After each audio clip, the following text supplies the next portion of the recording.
All right, good afternoon, everyone. I think we will go ahead and get started, though I appreciate some people are still filtering in and getting their lunch. It is my pleasure to welcome you here today. For those of you that I don't know, which is like this side of the auditorium, and I know that side of the auditorium, my name is Amanda Ewing, and I am the director of the Internal Medicine Residency Program here at Cedars, of course. I'm also the GME director for curriculum and assessment. And it's my pleasure to introduce today a new lecture series we will be hosting at Cedars called GME Grand Rounds. And what we are really hoping GME Grand Rounds can be is a place where all members of our GME community, members from different residency programs, fellowship programs can come together and hear content and didactics on topics that are relevant across all GME programs. We also really appreciate the fact that it's a place where just you can be together with other members of the GME community. We don't have tons of opportunity for that for members of different programs to gather together. And so we are looking forward to GME Grand Rounds to being that place. We have a great turnout today, and I'm really excited by that. I do recognize, of course, that there's going to be times where schedules don't work and people can't make it in person, even though that's what we're strongly hoping for. So this GME Grand Rounds, we plan to also, of course, always broadcast on Teams, and we'll also be recording it. So if it's a lecture that you've wanted to hear and just couldn't make it to either in person or Teams, we'll have it available for you to hear when you are ready. Okay, so with that, I'll introduce our speaker today, who is one of our own, Dr. Oregon Rojana Pairat. Dr. Rojana Pairat went to undergraduate at the University of Rochester, followed by medical school at Temple University. And then we were thrilled to recruit her to our own residency program here at Cedars, where she did her internal medicine residency, followed by her pulmonary critical care fellowship. She left us just for a little while to go to UCLA to get her sleep medicine fellowship training, and then came back, and we're thrilled to have her as an assistant professor in the Department of Pulmonary Critical Care. And today she will be talking to us about a very relevant topic for our house staff, recognizing and mitigating sleep deprivation and fatigue. Thank you all so much. Thank you. Hi, I'm Oregon. Thanks for having me here today. And today we'll be talking about recognizing and mitigating sleep deprivation and fatigue. Let's see.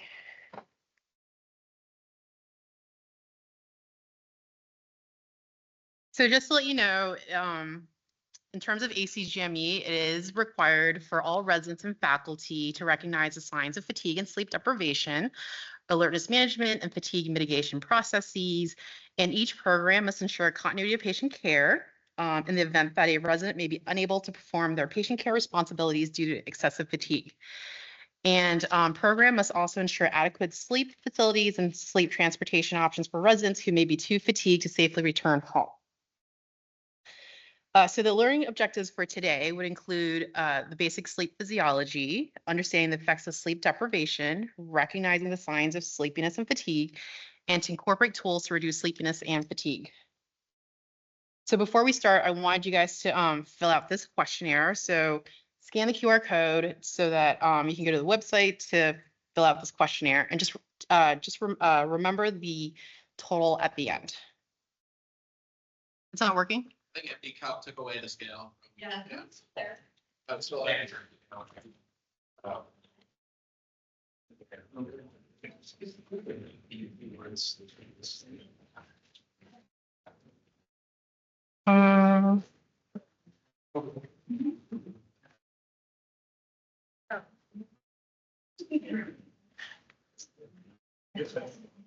Should we just move on? Okay, let's just move on. So why is sleep important? So sleep is a natural reversible state of reduced consciousness, sensory activity, and voluntary muscle movement. It's essential for physical and mental health, supporting brain function and immune response and metabolism. So when we talk about cognitive functions, some of the examples would be memory consolidation, alertness and attention, decision making. Physical health would include your immune system, cardiovascular health and metabolic regulation. Emotional well-being would be things like mood regulation and mental health. And safety and performance would be like reaction time, workplace productivity. So what is sleep deprivation? So it's a condition resulting from insufficient sleep duration or poor sleep quality. So acute or short term would be a couple of nights of insufficient sleep. Chronic or long term would be prolonged periods, usually weeks to months. And insufficient sleep is defined as getting less than 7 hours of sleep per night. And causes can include work schedules such as shift work, night shift, long hours, lifestyle choices like excessive screen time, late night activities, stress and mental health conditions, sleep disorders such as sleep apnea and insomnia. And just as an FYI, about 1 in 3 adults actually do not get enough sleep. So they're getting less than the recommended 7 hours of sleep per night. So what is fatigue? So fatigue is a state of extreme tiredness that affects physical and mental function. So physical fatigue would be decreased physical capacity. Mental fatigue would be reduced cognitive functions such as attention and decision making. And so causes can be from sleep deprivation, stress, medical conditions, sleep disorders, or lifestyle factors. And this in turn leads to reduced alertness, impaired decision making, and slower reaction time. And so drowsy driving is actually responsible for about 6,000 fatal crashes annually in the United States. And so this is just a picture of how sleep deprivation can affect the body. So in terms of the brain, there's cognitive impairment, memory losses, issues with moral judgment. In severe cases of sleep deprivation, you can have hallucination. In terms of the heart, you're at greater risk of heart diseases. In terms of lymphatic, you can have poor immune function, and so on and so on. So, so there has been major disasters linked to sleep deprivation and fatigue. So the picture on the left is the Chernobyl disaster in 1986. And although it was a primary reactor meltdown, the incident was linked to human errors made by an exhausted night shift crew. On the right is the Exxon Valdez oil spill in 1989. And the oil tanker ran aground in Alaska, spilling 11 million gallons of crude oil due to severely sleep-deprived crew responsible for navigation. The Space Shuttle Challenger explosion in 1986. So engineers were sleep-deprived under intense pressure when they made flawed decisions regarding the launch conditions. And then on the right is the Metro North Trail derailment in 2013, which was a commuter train in New York that derailed, killing 4 people. And the engineer here suffered from undiagnosed sleep apnea and was sleep deprived. So when we talk about sleep, we look at 4 main categories that can affect sleep. So sleep quantity, that in terms of like the number of hours of sleep, sleep quality, the different stages of sleep. Are you getting into like deep sleep? Are you getting REM sleep? Sleep timing. We talk about circadian rhythm, and are you sleeping based on your circadian rhythm? Are they matching? And sleep disorders such as sleep apnea or insomnia. So in terms of sleep quantity, sleep duration does change with age. So when you're younger, you're sleeping more, maybe up to like 16 hours for infants, and decreases over time. And by the time you're an adult age, the recommended duration of sleep is about 7 hours. So we actually recommend 7 to 8 or 7 to 9 hours of sleep per night.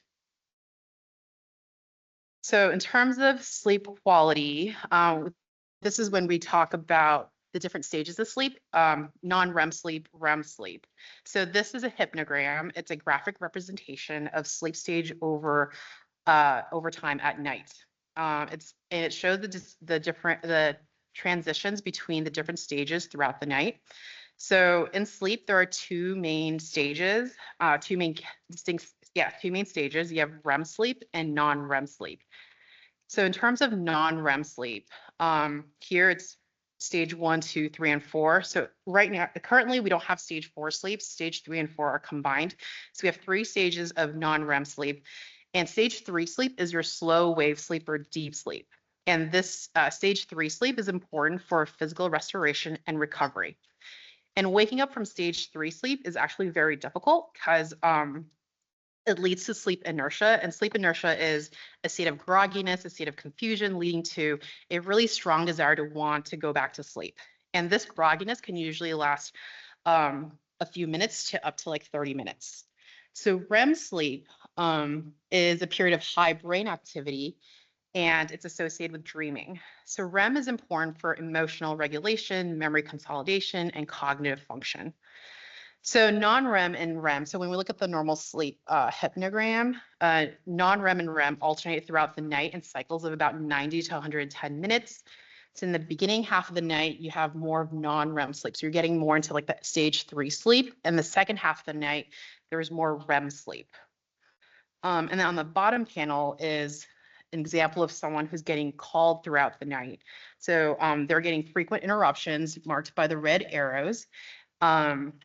And so this person's not getting into deep sleep. So they're not getting to stage 3 sleep. They're also not getting enough REM sleep. So in terms of sleep timing, we also talk about the circadian rhythm. So this is the 2-process model of sleep. So process S is the homeostatic process or sleep homeostasis. It refers to the sleep pressure that builds up during wakefulness. And the longer we stay awake, the stronger the pressure is to sleep. And it's primarily driven by the accumulation of adenosine in the brain. And this drive reduces when you go to sleep. So you're able to restore wakefulness capacity. Process C is the circadian rhythm or the circadian process. It's a biological clock that's regulated by the suprachiasmatic nucleus of the hypothalamus. And this controls the timing of sleep and wakefulness based on a 24-hour cycle. And so this is influenced by external cues such as light and darkness. And this helps to promote wakefulness during the day and sleep at night. So in the beginning of the morning, process S begins to rise the minute you wake up, which is counteracted by process C, so your wake drive. In the evening, process C, which is your circadian rhythm, wanes and then you go to sleep. And then during sleep, your process S, that sleep drive, decreases. And then in the morning you wake up again. And so what happens when you stay up all night? So on the left is a typical day. You're awake during the day, you go to sleep at night. And then on the right is someone who stays awake instead of going to sleep at night. So you're getting additional sleep pressure when you're awake at nighttime. So then your sleepiness is even greater than before because of the excess time you're staying awake.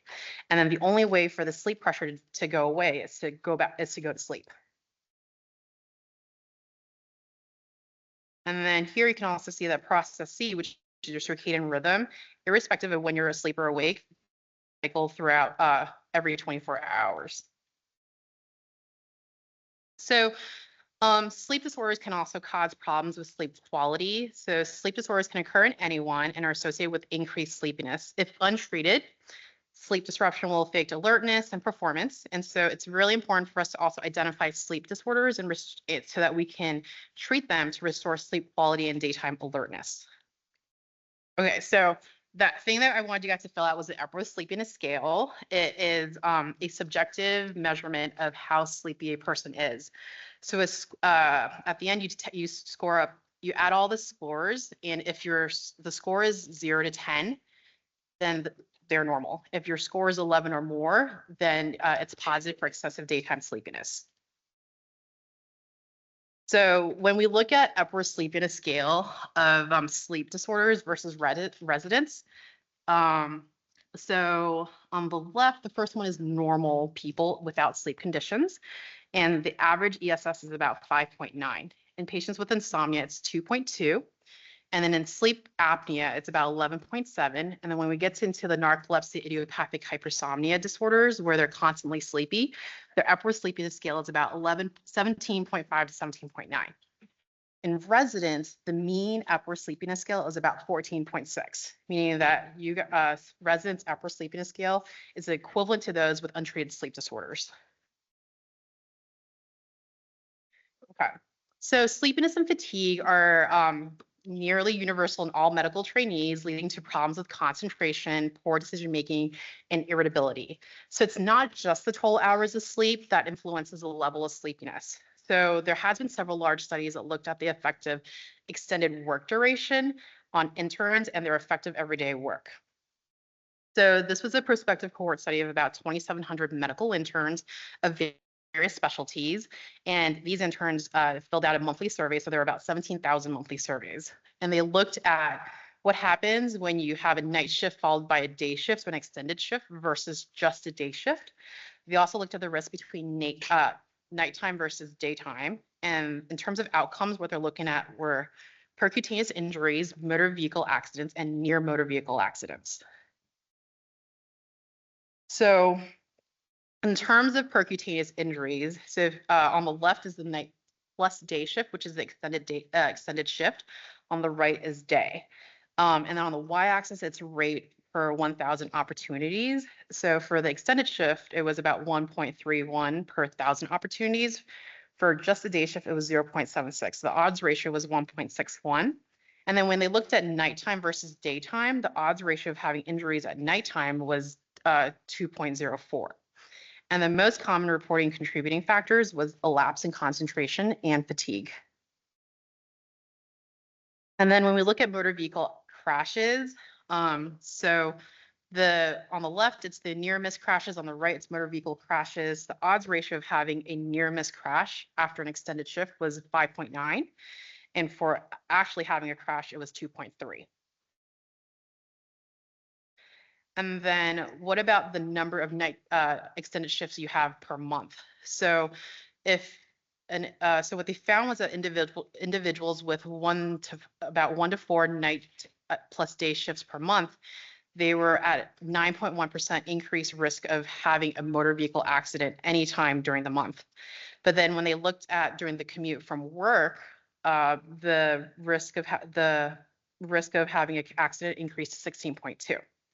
And then if you were to have 5 or more extended shifts per month, these individuals had higher risk of falling asleep while driving, and they also had a higher risk of falling asleep while stopping in traffic.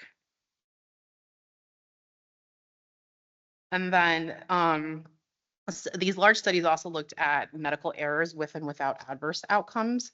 So so these are looking at 24-hour shifts, whether you have 0 24-hour shifts per month, 1 through 4 or 5 or more. And the red is fatigue related medical errors, and gray is the non-fatigue related. So as the number of shifts increases, the number of errors also increases. In terms of fatigue mediated medical errors without consequences, so no adverse outcomes, it was 7.5 times more likely if you were to have 5 or more 24-hour shifts per month when you compare it to individuals who did not have any 24-hour shifts. And then with adverse outcomes, if you were to have 5 or more 24-hour shifts, you were 7 times more likely to have a medical error with adverse outcomes in comparison to those without 24-hour shifts. And then medical errors with fatality, so it was 4.1 times more likely after if you were to have 5 or more 24-hour shifts. And then when we look at the circadian rhythm, there's also a circadian variation of alertness. So the bottom graph is core body temperature. So core body temperature is often used as a marker for process C, your circadian rhythm. It reaches a high around 8 p.m. and drops until it reaches a low at 6 a.m. And then when we look at short-term memory, cognitive performance, and subjective awareness, they all kind of follow the trend of the core body temperature. So it reaches a low at the nadir of the core body temperature. And then one way to understand sleepiness is to compare it to alcohol intoxication. So on the left are individuals that were kept awake for 28 hours. On the right were individuals that consumed 10 to 15 grams of alcohol every 30 minutes until their blood alcohol concentration reached 0.10%. And then what they measured was their cognitive psychomotor performance, so their alertness. And so in both conditions, you could see that performance decreased in a linear fashion. So on the left, after about 17 hours of sustained wakefulness, the cognitive psychomotor performance decreased to a level equivalent to a blood alcohol concentration of 0.05%. And after about 24 hours of sustained wakefulness, the blood alcohol concentration was equivalent. After about 24 hours of sustained wakefulness, the cognitive psychomotor performance was decreased to a level that was of individuals who had a blood alcohol concentration of 0.10%.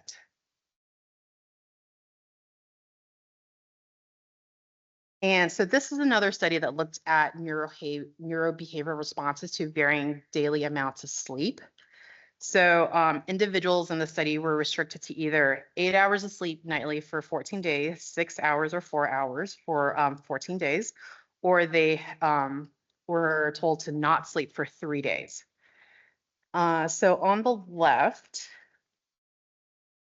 complete sleep deprivation. So the no sleep, the solid black squares showed that complete sleep deprivation showed profound impairment within the first day. And then in chronic sleep deprivation, which is your 6 hours and your 4 hours, also showed impaired performance.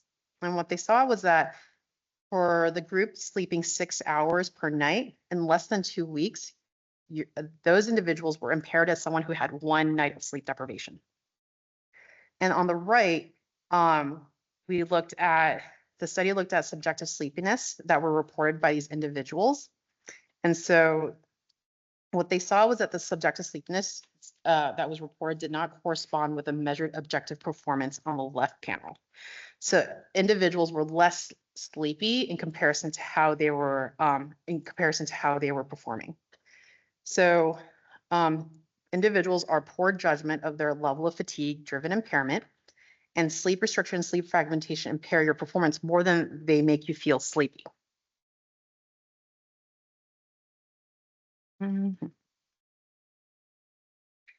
so here is another study that looked at giving patients various degrees of sleep opportunities.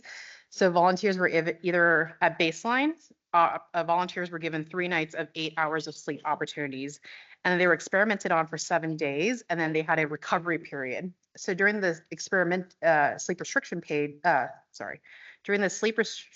period, groups were either given 9 hours of sleep opportunity, 7, 5, or 3 hours of sleep opportunity. And then the recovery period, everyone was given an 8-hour sleep recovery period opportunities for 3 days.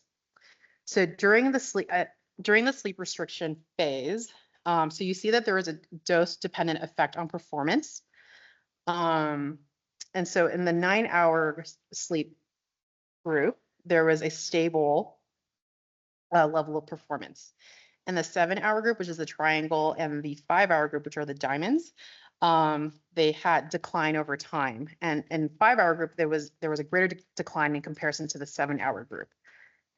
In the 3-hour group, it declined even more. And then additionally, what you can see is that the 5-hour and the 7-hour group, they initially declined, but they kind of stabilized towards the end of the week, versus the 3-hour group continued to decline over the 7 days. And then in the recovery group, where they were given 8 hours to sleep, they did not recover to the baseline during the recovery period.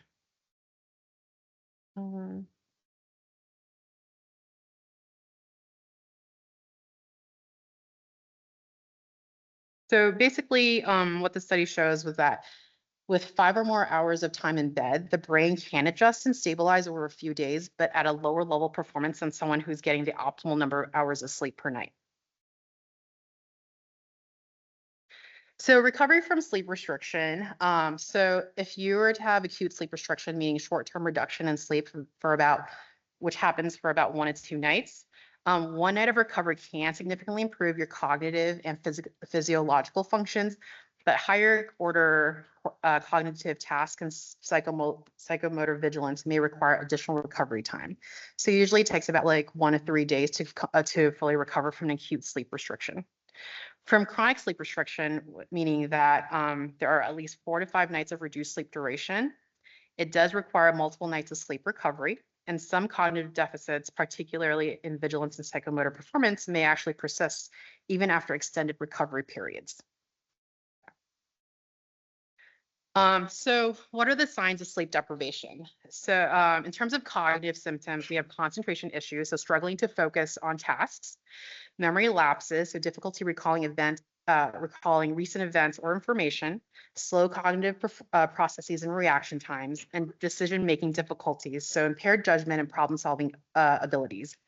In terms of emotional symptoms, we have mood swings, so unexplained irritability or emotional instability, increased stress, so heightened feeling of stress or anxiety, and then we also have physiological symptoms, so persistent nodding or yawning, difficulty keeping your eyes open, fatigue, so constant feeling of tiredness and low energy, clumsiness, so increased mistakes, slower productivity, higher risk for accidents, microsleep, which are brief periods of sleep that last for a few seconds, and it's especially dangerous when you're driving or especially when you're driving or using machinery.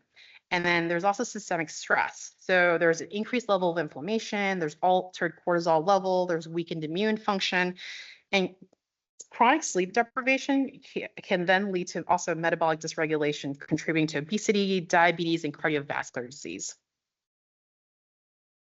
So how do we reduce sleepiness and fatigue? So the whole idea is to try to get as much sleep as you can, which includes planning for sleep opportunities, optimizing sleep environments, managing sleep disorders, and using caffeine and light therapy.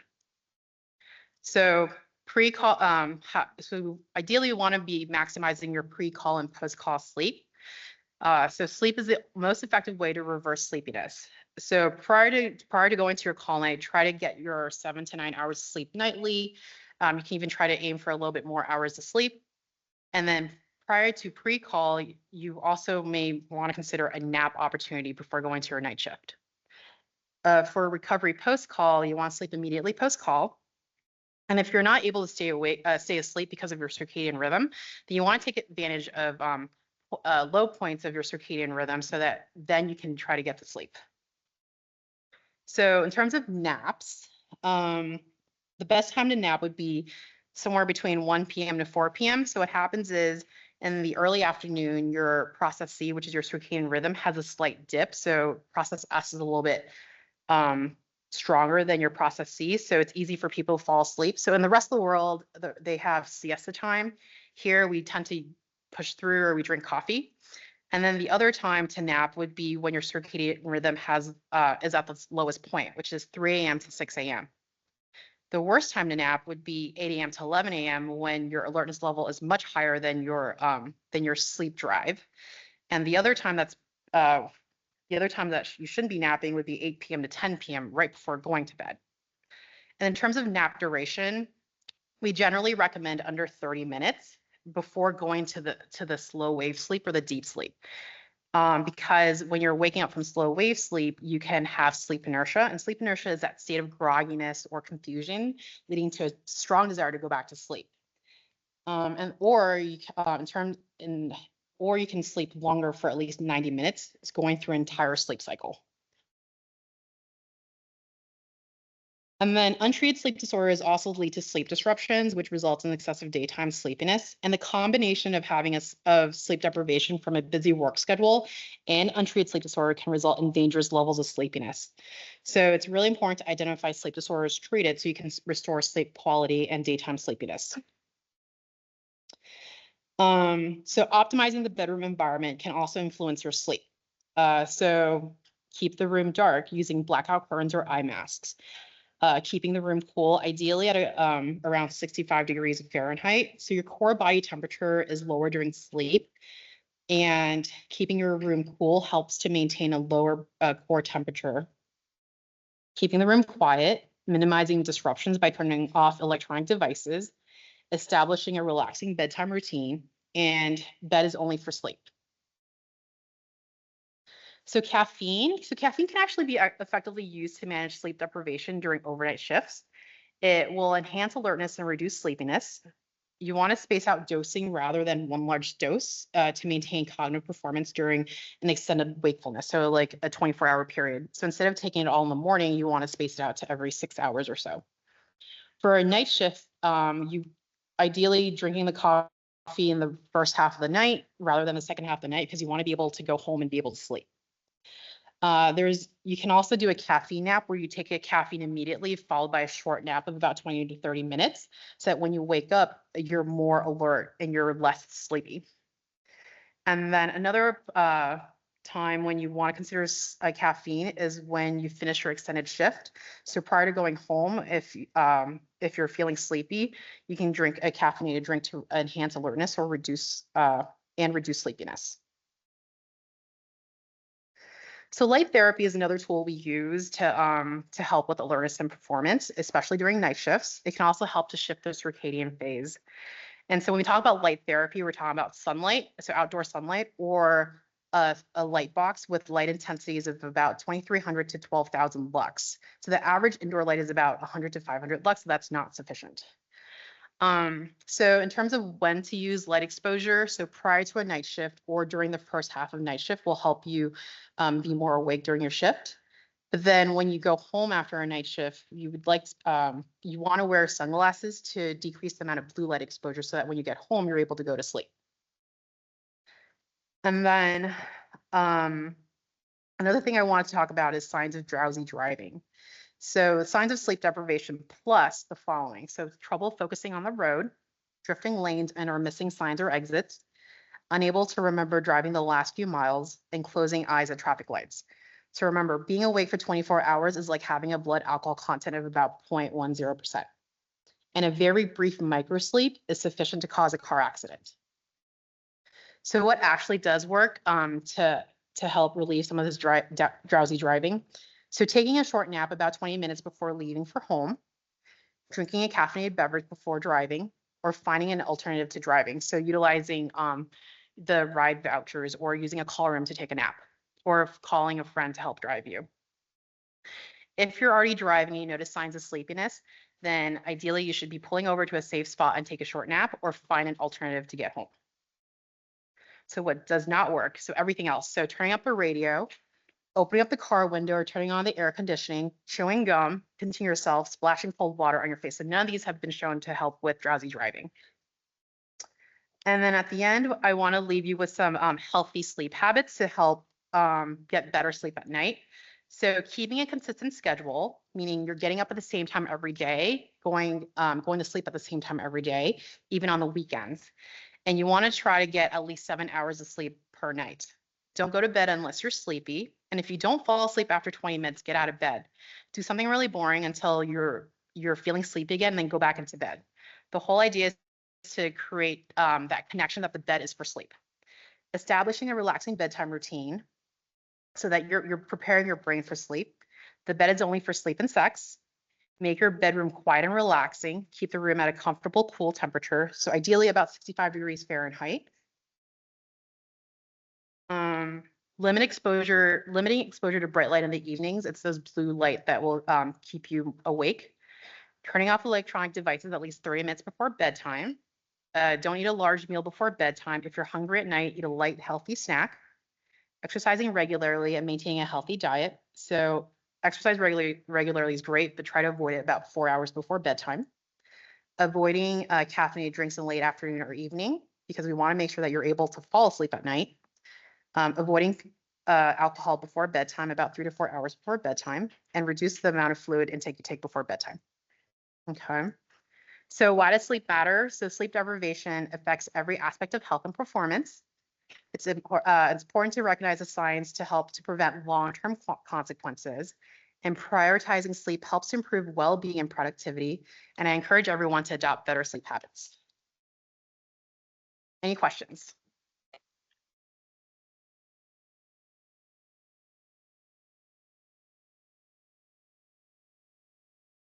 Oh, okay.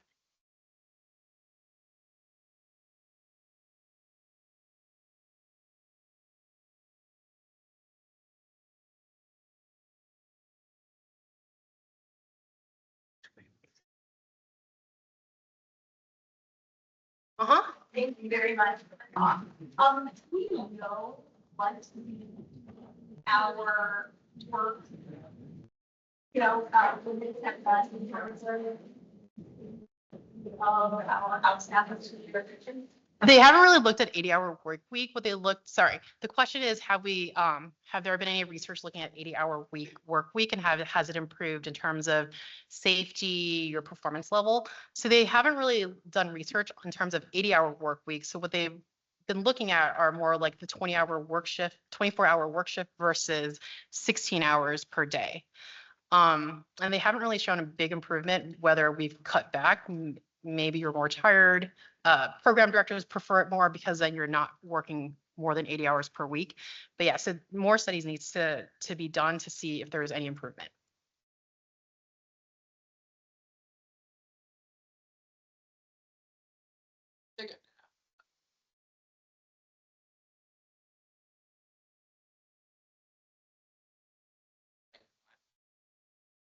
Like those combined with sufficient, like adding up to 7 hours, or is it 7 hours at one? You want 7 hours at one time, right? So if you're napping during the day, that basically means that you don't have enough energy or to last throughout the day. So ideally you'd be, so for patients who come see me and they have trouble sleeping, the first thing is to cut out all the naps during the day. So you're getting better consistent sleep at night. The nap is only to help if you're feeling tired or sleepy so that then you can last until nighttime. But in reality, we usually recommend no napping for people who don't have to work night shifts. But night shift is different, right? You're not getting the sleep at night. So then ideally we want to try to nap as much as you can so that you're not going into call with sleep debt.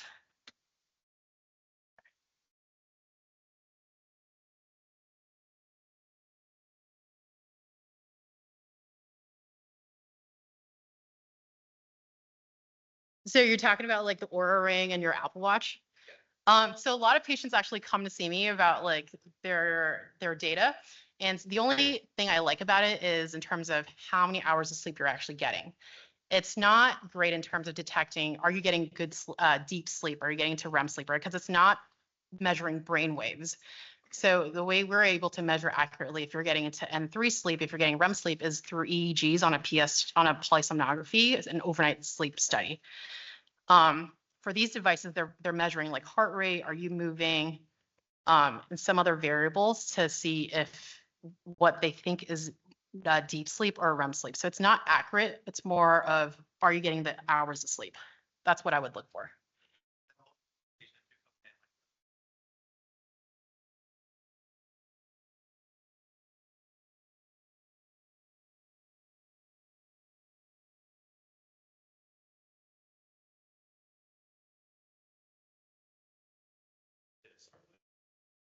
No. So melatonin actually hasn't been shown to improve chronic insomnia. What I would actually do is then look to see if they have an underlying sleep disorder, to see if that would explain why they have trouble sleeping. And then in terms of first line therapy for chronic insomnia, it's cognitive behavioral therapy for insomnia. So not a medication. Megan?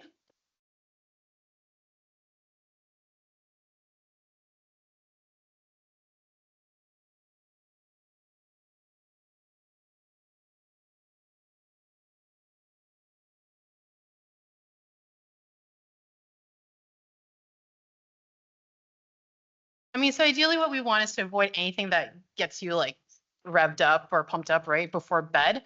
So cardiovascular exercise, great, but just try to avoid it all about like 3 to 4 hours before bedtime.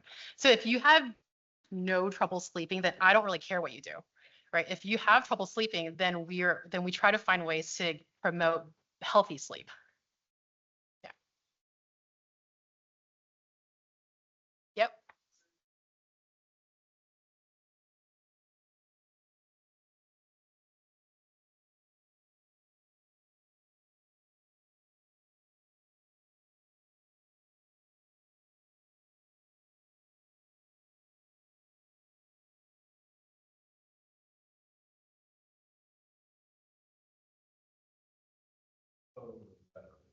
Yeah. So the question is it better to stay awake throughout a night shift or to actually try to fall asleep in between your calls or pages, right? So falling asleep and when you wake up and you're feeling groggy is a sign that you're probably not getting enough sleep in the first place, because if you're not getting enough sleep, you actually go into deep sleep or N3 sleep much sooner than the 15 to 20 minutes.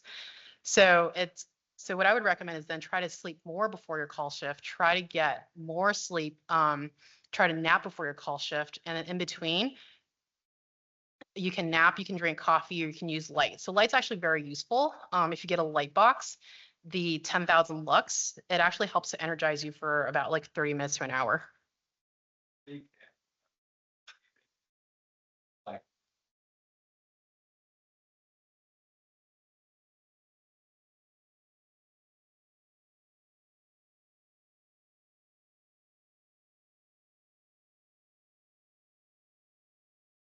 So when we talk about like chronic sleep deprivation, we're talking about weeks to month, right? So if you're doing this for like 5, 10, 15 years, then yeah, you're at higher risk for having diabetes, obesity, hypertension, cardiovascular disease. But if we're talking about, I mean, you're really early in your career. So I would say try to prioritize sleep as much as you can so that down the line, you've already built your sleep habits in so that when you're working as a private attending or an attendant faculty, then you already have built in sleep. And in terms of like affect you now, probably not so, but in the long term, if this happens for like 10, 20 years, yeah, then it's gonna affect you.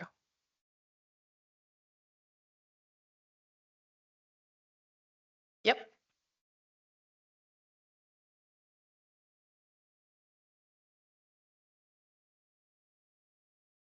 So it's about like 200 milligrams. You can probably go as low as like 100 milligrams.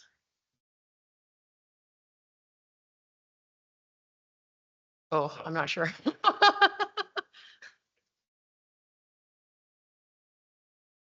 Wait, Alex, how much is it? Okay. So not a venti, right? Okay. Okay. Yep. What is your advice for switching from night shift to day shift? Because I've heard, some people tell me just sleep as much as you can, and other people say try to stay up until the time you would normally go to sleep. I would try to sleep as probably try to take a nap first and then stay awake the rest of the day and then try to go back to sleep at a regular time. That's what I would do. You could try to also transition your sleep by either, hold on, I have to think. You could either advance your sleep or delay your sleep. I'd have to think about it first before I tell you the answer. So you can either do a gradual change into your sleep schedule. Like if you were to, let's say you're a night owl and you're trying to go to bed earlier, you slowly advance your sleep to an earlier time like every couple of days. If you're an early bird trying to be a night owl, then you advance your sleep every couple of days by like an hour or two. So same thing with night shifts, you can do the same thing.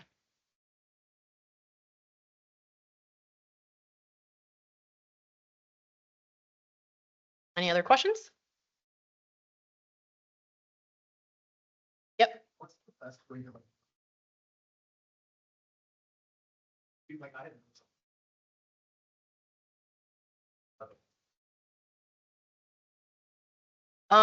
So the first thing I would actually tell patients is to wake up at the same time every day. So waking up at the same time every day would entrain your circadian rhythm to be like, this is the time to go to sleep. This is the time to wake up. If you're having trouble falling asleep because of like your brain can't shut down, you're thinking a lot, then maybe doing like some sort of mindfulness or meditation to help get to sleep. So yeah, so those are some things you could do. Yep.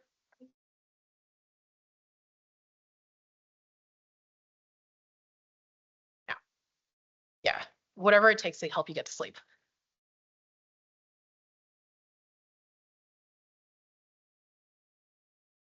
Yeah.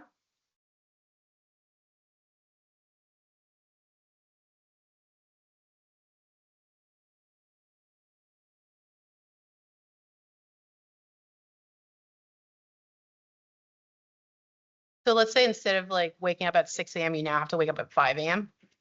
Or let's say you should wake up at 6 a.m. But you happen to wake up at like 5. You consume that and then go back and then wake up.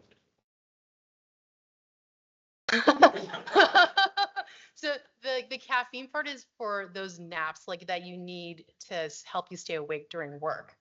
So when you're waking up at 5 a.m. instead of 6 a.m., then you got to figure out like, why am I waking up early instead of waking up at 6 a.m.?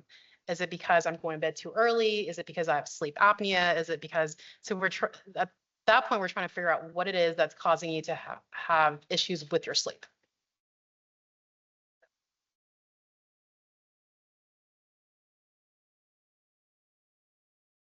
Effect of the caffeine on weight loss, like, so would that actually make sense to like wake up, have some coffee and then like take a nap? So if you are getting 7 to 8 hours of sleep every single day, you should wake up feeling refreshed. So the fact that you're not waking up refreshed means that you're probably not getting enough sleep.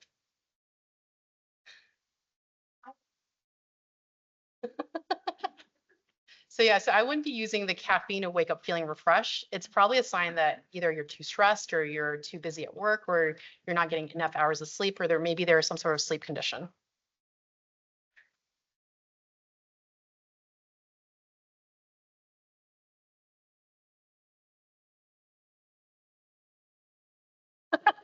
So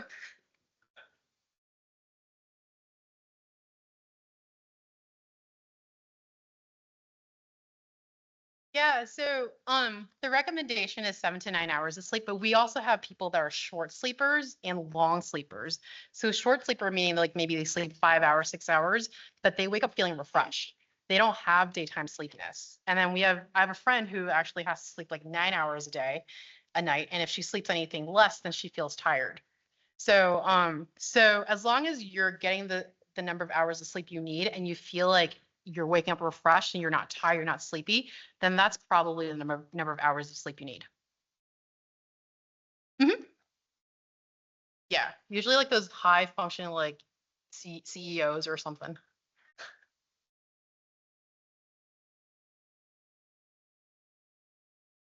Yeah.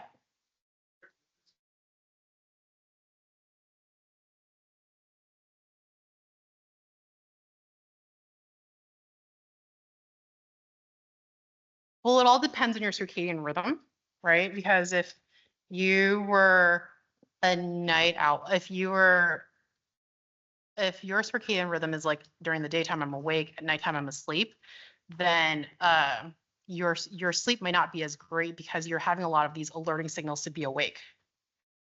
So if you can line up sleep based on your circadian rhythm, then that would be when you're getting the best sleep. Wait, let's go over here for a second.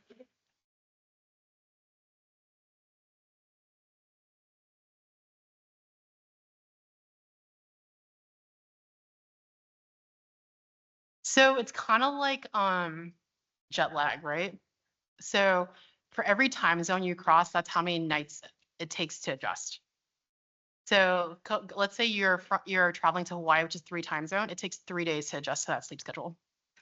So if you're taking 12 hours, because when you switch to night shift, it's like a 12-hour shift, right? So it's going to take you about a week and a half to shift.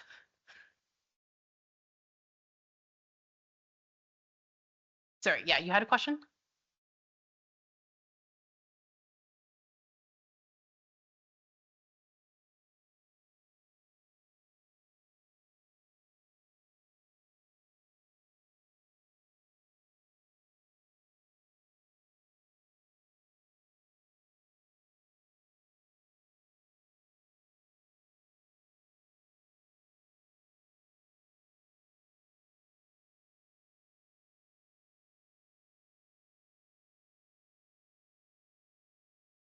So it depends. So there are people who work night shift because they have night owl tendencies, right? They're more awake during the night. So for those people, they don't have any sleepiness, they don't have any fatigue because they're basically working based on their circadian rhythm.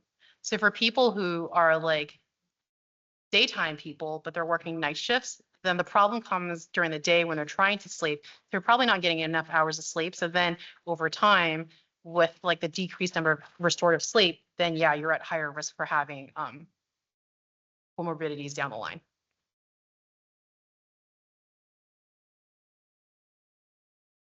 So I'm sorry.